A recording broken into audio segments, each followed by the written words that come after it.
Hey everybody, this is Candace Yvette with Black Women Aware. First, I'd like to say thank you to everybody who comes by and supports my page. It really does mean a lot to me. If you all can please press the like or dislike button and subscribe, comment, or even email me if you have any suggestions, questions, or concerns. My email is always going to be in the description box. Again, thank you for visiting my channel. Hey guys, it's Candace Yvette with Black Women Aware. So I had to jump in real quick and give this message.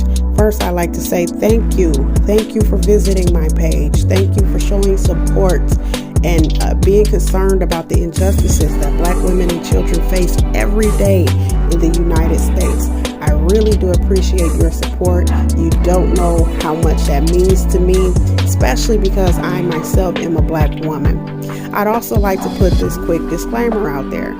Do not come to my page victim shaming or blaming. You will be immediately blocked for that. I do not tolerate it. There is no need for it. And I'm pretty sure you knew what you were saying in the comment before you posted it. So be respectful. Many of the victims, their families come back and they visit this page. I am their advocate. This is their safe space. No disrespect will be tolerated. You all have a good day. I'm going to let you go back into the commentary. Every 5.5 hours in the United States of America, a Black woman or child is murdered. Stop killing Black women. Stop killing Black children. Wait, hold up. Now, before we get started in today's topic, I wanted to share one last but important and exciting thing with y'all. So I have been communicating with the ladies over at Black Femicide US, and this year's 2022 Black Women's March is going to be held in August. It's going to be held precisely August 27th, 2022. That's a Saturday, y'all, from 9 a.m. to 1 p.m. We're going to be marching around the city. Yes, you heard me correctly. I said we're, because Candace Yvette is going to be in attendance, and I am honored to be there. I feel privileged to be there. There's going to be raffles. There's going to be food. There's going to be guest speakers. So if you can, please come out and join us. If you can't join us physically, support us virtually. Share and like this video. Share it with all your friends, or if you can't share the video, go over to Black Femicide's Instagram or their Facebook page, find this flyer and share it. I'm going to read their statement before I go into today's topic.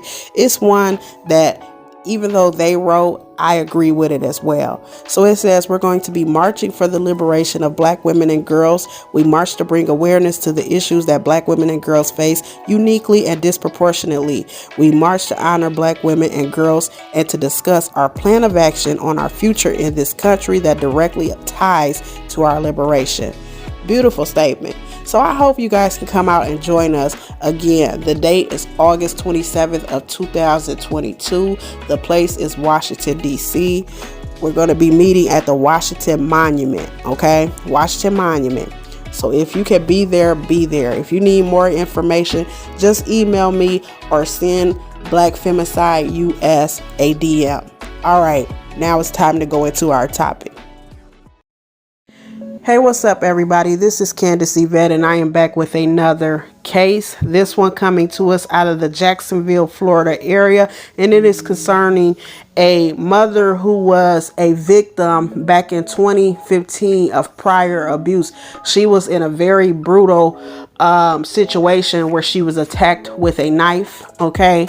And she survived that situation by the skin of her teeth, and she was recently found, her remains were recently found buried in the backyard. Okay, so let's just read this article and get right into it. So it says, the body of Miss Ladonna Williams, 41, was found buried in the backyard of a Jacksonville, Florida rental home, according to the reports. Authorities have recovered the body of a Florida mom of 3 who was missing since February. The body of Ladonna Williams, 41, was found buried in the backyard of a Jacksonville, Florida rental home, according to the station. On April 20th, the owner of the rental property called 911 after he discovered a dead body while he was preparing his house for new renters, per the outlet. Loved ones identified her as Ladonna shortly after. So basically what I'm thinking happened is, because she hasn't been heard from since February. And, obviously the family was looking for her, put in a missing persons report. And since she probably showed no signs of returning back to that property, the landlord was preparing it for his new tenants. Now, the reason why I'm reiterating this is because I noticed a lot of people were, social media, some people can be so very cruel and heartless. I mean, damn, how much more do y'all want these kids to suffer? They done already lost their mother. But it was people on social media attacking Ladonna's children and saying, it's effed up how y'all haven't checked on your mother in 2 and 3 months and she's missing and all of this. But they were not comprehending the article the right way. The article never said that they were not checking for her. They didn't put in a missing report. It never said anything like that. It just says she has been missing for 2 months. And around the time of her birthday, when it's your birthday, I don't know about y'all families, but my mom, because my mom is kind of spoiled, like my mom has gotten houses for her birthdays. My mom is very fucking spoiled. So whenever her birthday comes around, she will, like, if she feel like we not calling her quick enough on her birthday, she will call us, right? So her children probably was in a situation where they was like, damn, it's mama's birthday and mama ain't called us or whatever. And that probably, because they already know she missing, but what probably confirmed that something sinister was going on was the fact that she wasn't calling them on her birthday. And the reason why her case I feel like is special is because in 2015, like I said already, Miss Ladonna Williams survived a very brutal knife attack, and it was DV related. Now, whenever you're dealing with a DV victim, it's not uncommon for DV victims to go off the grid. I call it their own personal witness protection program. That is not uncommon, especially when their abusers are friends of the family or got cool with the family. I don't know if y'all ever, if y'all have certain female relatives who have boyfriends and they're not dating anymore, but they were so cool with the family, they kept coming around and shit. You know what I'm saying? So some DV victims, they go off the grid. You know what I mean? They go off the grid. They cut off all contact with their family and friends to keep safe. Okay. So what probably confirmed for her children that this was serious was when mom did not hit them up, or they could not get a hold of her on her birthday. Okay, but let's just keep going. So it says the Jacksonville Sheriff's Office believes Ladonna was unalived, but they were still trying to figure out how she was unalived and by who. So as I know, and I'm not sure if y'all know, but as I know from the many DV sites and all of the different national sites that talks about DV violence, when it comes to black women, there's always like a 85% chance that black women are usually unalived by somebody they know. It don't always have to be a husband or boyfriend, but usually it's by somebody they know.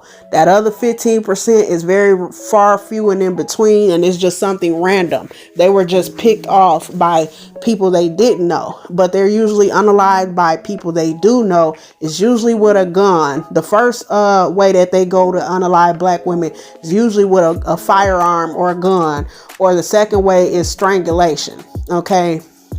I research this stuff all the time. Okay, so let's just keep going. And it says she was a very good mother. She was a good mother to all my friends, my siblings as well. Ladonna's daughter, Tammy Williams, told WJAX on Monday she did not deserve to be unalived like that.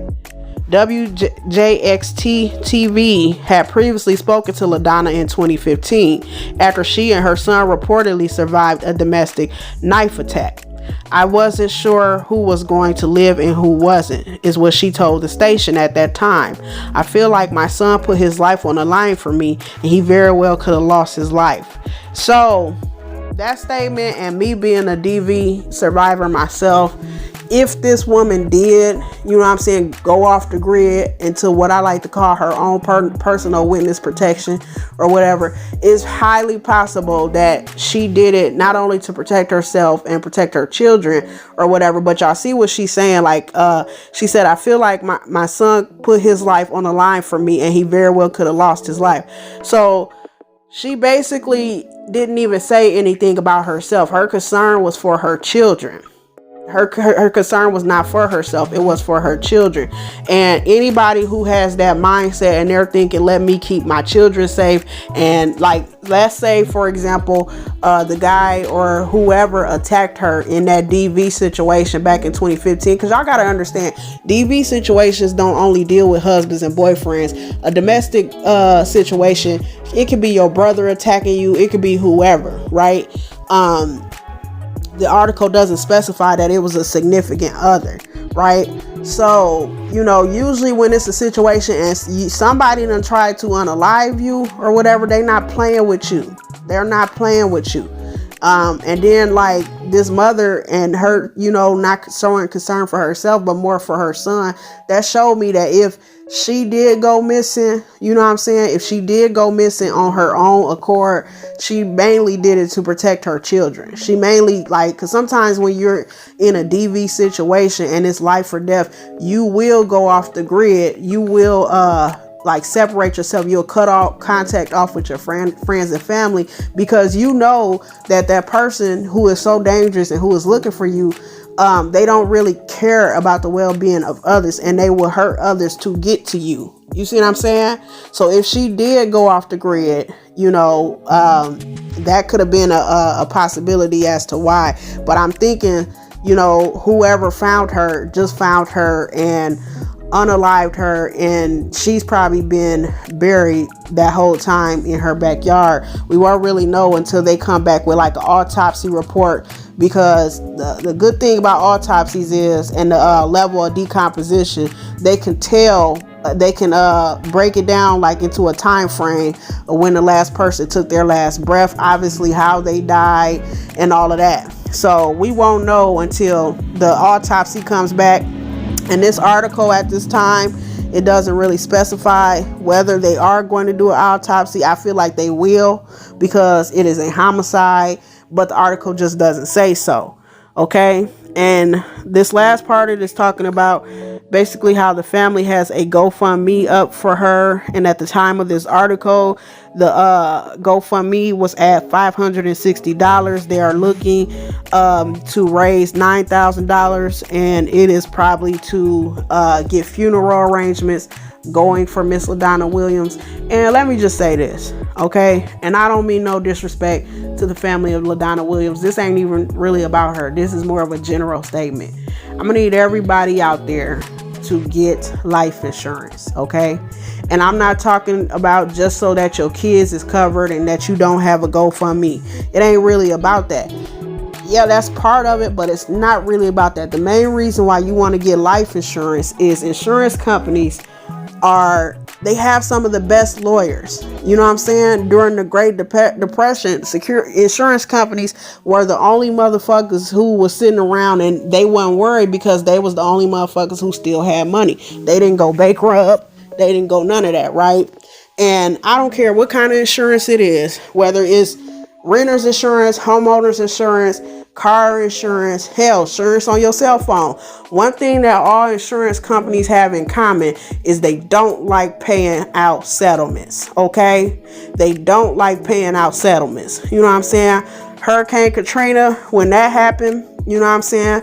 When Hurricane Katrina happened, it mainly affected that flood, and that hurricane, it mainly affected the 9th Ward. And why I'm bringing that up is because when all of those people, especially the people of color, the black people, when they lost their homes, when they lost everything, like everybody who escaped New Orleans before Hurricane Katrina hit, they were not worried. At first they was like, cool, we got homeowners insurance, we have renters insurance, we gonna be good, just file our claims and it's gonna be cool, right? No. Insurance companies can be some sneaky devils, and basically they flipped the script and said the hurricane didn't take y'all houses out, motherfucking flood did, because the engineering failed and the flood caused y'all to lose all y'all houses and shit. We didn't, so we ain't paying y'all shit.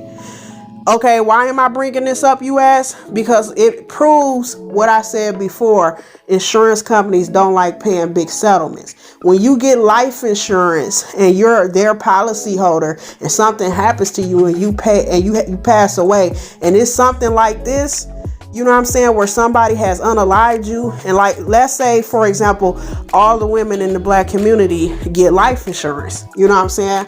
And the majority of the black women who are in DV situations keep being unalived. What's going to happen with them insurance companies? I'm going to tell y'all what's going to happen.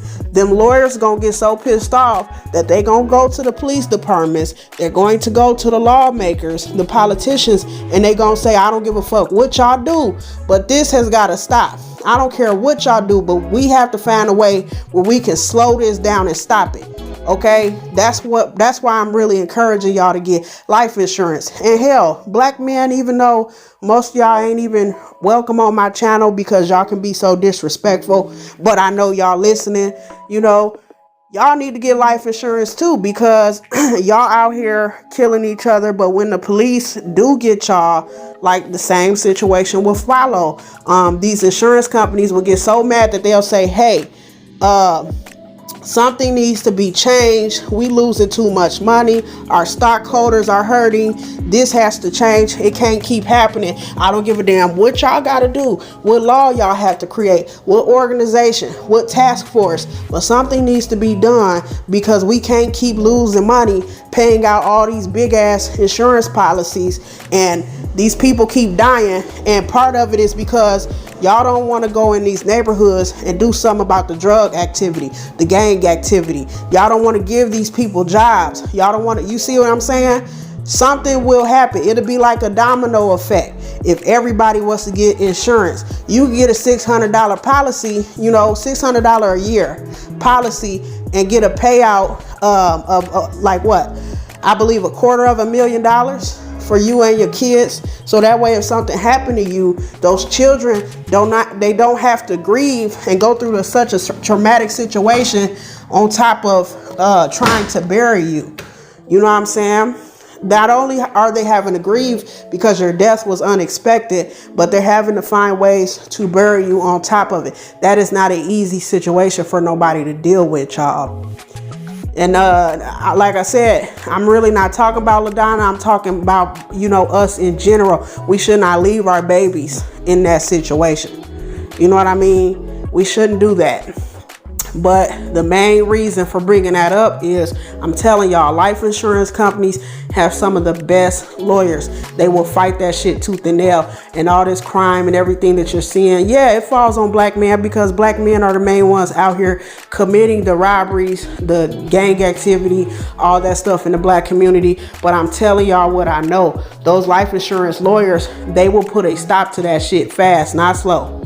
You know what I'm saying? Especially if everybody had policies and these people keep dropping like flies. No, the reason why nothing is really being done is because y'all ain't got life insurance. It ain't coming out nobody else's pocket. It's coming out the community's pocket when somebody is unalived. And, you know, people are able to go on their way and keep turning a blind eye to what's really going on in these communities. It's not affecting their communities. It's not affecting their pockets. And as long as that's the case, this kind of stuff will continue to happen, or is going to continue to happen at a steady increase. See what I'm saying? But again, y'all get in the comment section below. Let me know what you think about this case. If I can find the GoFundMe link for Miss Ladonna Williams, I will be posting that in the comment section below. Y'all be safe, be alert, be aware. If you are a DV victim in the and you're in a situation where you're barely escaped that situation by the skin of your teeth, because as we all know, DV victims, the most dangerous time of that relationship is when you escape. Please do not get on social media and tell your every fucking move. Do not do it. It is very dangerous. I would even go as far as, if you cannot deactivate your page, I would not update my page anymore. I wouldn't tell my family where I was. Okay? You have to literally go undercover. You have to literally go into your own little makeshift of the witness protection program. And I know it because I had to do it. Okay, and sometimes DV victims, especially black women, all the time, like, I get so pissed off with some of these BWE content creators because they will say, oh, the police protect black women more than black men. Some cases that's true, but unless you actually had dealings with the police, when it comes to needing protection from somebody or whatever, you will understand that sometimes the police can be just as much of a prick as the motherfucker abusing you. All the time they're not helping you. All the time they don't care. Okay, so sometimes you will be in that situation by yourself. You won't have the police to back you. You won't have family to back you. Sometimes the family, you know, some of them will do it out of spite. Some of them won't. You know what I'm saying? Sometimes the family will fuck around and tell your abuser where you at, or they'll try to encourage you to get back with that abuser. You know what I'm saying? For their own benefit. You know, have anybody ever seen What's Love Got to Do with it? When Tina Mother, Anime Mother, was trying to convince her to get back with Ike because Ike had so many resources. I can't name the women in my family. I wish I could, you know what I'm saying? I'm not talking about their actual names, but their position, like cousin, sister, whoever. I can't name them, but I know so many women who were manipulated to stay with a man because this man had resources, but he was abusive. He was, you know, a narc. He was crazy, whatever the fuck you want to call him, right? I know women like that, you know, so y'all have to be careful in them situations. You have to go in your own little version of the witness protection, and you have to cut off everybody. If your children is grown, you even have to cut them off sometimes, because sometimes the children, especially if it's their father, sometimes the children are bullied into telling the father where you are. It is not a game. It's not not shit you should play with. And also, I'm going to be posting a number for the DV hotline. And some of these resources out here is good. You know, the battered women's shelters, the DV hotlines, the national hotlines and stuff like that. They help with general shit. But when it comes to you actually like getting the detailed shit done, like, okay, national DV hotline could probably help you get a restraining order or get to shelters. But when it comes to that detailed shit, like having money to survive on, knowing how to network in a new state and all that shit, you have to figure that shit out by yourself. And you have to move very carefully. You can't be on social media. You have to like completely separate yourself. It's not a game, y'all. I lived it. Okay? Learn how to use a firearm. Learn how to you know, make that restraining order work towards your benefit. You can make it work towards your benefit. And if you're listening to this video or whatever, and you're in this situation, don't believe the hype. Don't be like other motherfuckers and believe that restraining orders don't help. Yes, it does help. You know what I'm saying? It's been articles that have come out and saying that black women and them obtaining firearms is on the rise. Don't be no dumbass and get no firearm, but then don't cover it and get your restraining order. Restraining order is like a breadcrumb. So if in case this mug do come after you or whatever, and they trying to do something to you, you got that restraining order, slap that down in front of the judge's face and say, hey, he was not supposed to be in 1,000 feet or whatever kind of feet around me. He wasn't supposed to be at my home. He wasn't supposed to be at my job. And when it comes to the children, we're supposed to meet at this facility so he can have supervised visitation. Or the trade-off for the children is supposed to be supervised. He's not supposed to, you know what I'm saying? Don't be that fool. Okay? Anybody with any real knowledge of self-defense cases will readily tell you that self-defense cases are not easy to beat. You know, you can prove self-defense. You can say you did it in self-defense, but they are not easy cases to beat. And you don't want to be that person. You know, a lot of us don't have $250,000 sitting around to pay the best lawyers because we done popped off and said fuck the restraining order, and we picked up a firearm and took somebody's life, and we don't have no breadcrumbs, we don't have no proof that this person was actually abusing us. The family has talked us out of not reporting it. People around us said drop the charges. You know what I'm saying? You don't want to be fucked up like that, especially when you have kids. Move smart, shut the fuck up, don't tell nobody shit. I don't care if it's your close friends, family members, don't tell nobody nothing. Just disappear, okay? That's my best advice. Again, this is Candace Yvette. I'm signing off. Y'all be cool.